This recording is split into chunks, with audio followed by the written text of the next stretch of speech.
இது எங்களோட ப்ராடக்ட்டில் கருப்பு கவுனி அதிரசம், பூங்கார் அரிசி அதிரசம். இது வந்து கருப்பு கவுனி அரிசியில் அல்வா பண்ணிக்கிட்டு இருக்கோம். அதுக்கப்புறம் வந்துட்டு 8 வெரைட்டிஸ் உருண்டை பண்ணிக்கிட்டு இருக்கோம். வந்து கம்பு உருண்டை, கேழ்வரகு உருண்டை, திணை உருண்டை, உளுந்து உருண்டை, பச்சைப்பயிறு உருண்டை, எள்ளு உருண்டை, வரகு உருண்டை, 8 டைப்ஸில் உருண்டைகள் பண்ணிக்கிட்டு இருக்கோம். இதையும் தாண்டி இப்போ எங்கள் கையில் ப்ராடக்ட் இல்லை. முறுக்கு மாப்பிள்ளை சம்பா அரிசியில் முறுக்கு பண்ணிக்கிட்டு இருக்கோம்.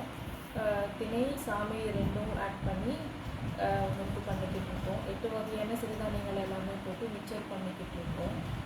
இது எல்லாமே நாங்கள் பண்ணிக்கிட்டு இருக்கோம். எங்களுக்கு கொடுக்குற ஆர்டர் பேரில் நாங்கள் டைம் எடுத்துக்கிட்டு எல்லாத்துக்குமே ஃப்ரெஷ்ஷாக தான் செஞ்சு கொடுத்துக்கிட்டு இருக்கோம். இது முடவாட்டுக்கால் சூப்பு பொடி. இதையும் நாங்கள் கொல்லிமலையிலேருந்து முடவாட்டுக்கால் கலெக்ட் பண்ணிவிட்டு அதிலேருந்து ரெடி பண்ணி கொடுத்துட்ருக்கோம். முடவாட்டுக்கால் சூப்பு பொடி. அதுக்கப்புறம் நாங்கள் டீ வெரைட்டிஸில் வந்து செம்பருத்தி பூ டீ பொடி, லெமன் கிராஸ்ன்ற மூலிகை செடியை கலெக்ட் பண்ணி அதிலேருந்து லெமன் டீ பொடி,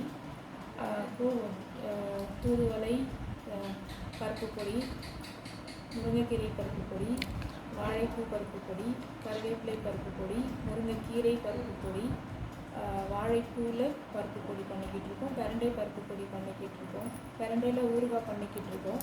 தண்ணி சேர்க்காமல் அரைக்கிறதுனால 6 மந்த் வரைக்கும் கெடாது அப்படின்றதுனால தண்ணி சேர்க்காமல் நாங்கள் அதை ரெடி பண்ணி வெளிநாட்டுக்கெல்லாம் கொடுத்துக்கிட்டு இருக்கோம்.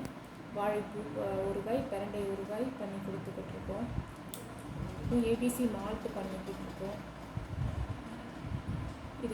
இது எல்லாமே நாங்கள் வந்துட்டு வீட்டில் தான் பண்ணிக்கிட்டு இருக்கோம். ஹேண்ட்மேடாக பண்ணிக்கிட்டு இருக்கோம். நாங்கள் நம்ம ப்ராடக்ட் எல்லாம் வெளியில் இருக்கிற மிஷினில் எங்களுக்கு அரைக்கிறதுக்கு ஓரளவுக்கு பிடிக்கல அப்படின்ற விதமும் ஒன்று.